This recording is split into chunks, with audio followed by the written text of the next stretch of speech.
अलग अलग तरीके के लोग रहते हैं।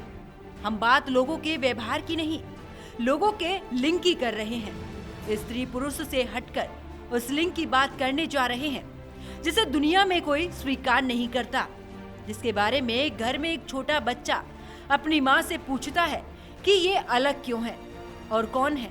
LGBT समाज को कई देशों ने स्वीकार किया, लेकिन समलैंगिक विवाह को कई देशों ने नकार भी दिया।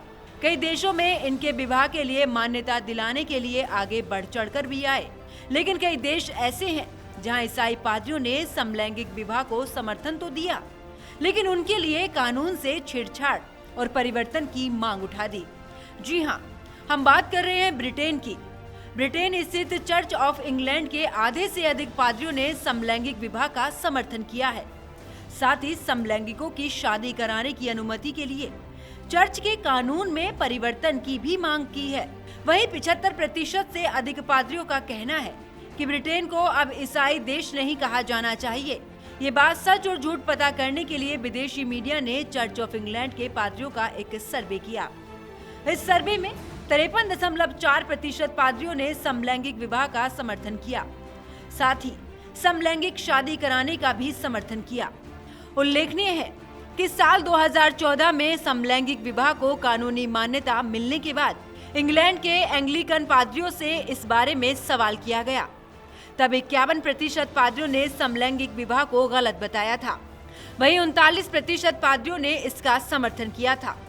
साल 2022 में 11वें सम्मेलन आयोजन हुआ और इस सम्मेलन में दुनिया भर के एंग्लिकन पादरी शामिल हुए। इस दौरान कैंटरबरी के आर्कबिशप ने साल 1998 में दिए एक बयान की पुष्टि करने को लेकर कहा था कि समलैंगिक संबंध पाप करने की तरह है। इसको लेकर उन्हें काफी आलोचना झेलनी पड़ी थी।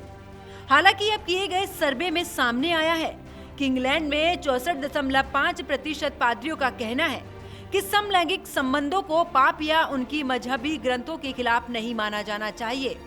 इतना ही नहीं, 27.3% पादरियों ने समलैंगिकों के लिए शुचिता की धारणा को नकार दिया।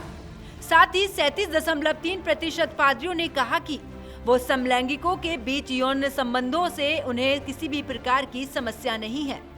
कुल मिलाकर सर्वे में ये भी सामने आया है कि 75% पादरियों का मानना है कि ब्रिटेन को अब ईसाई देश नहीं कहा जाना चाहिए।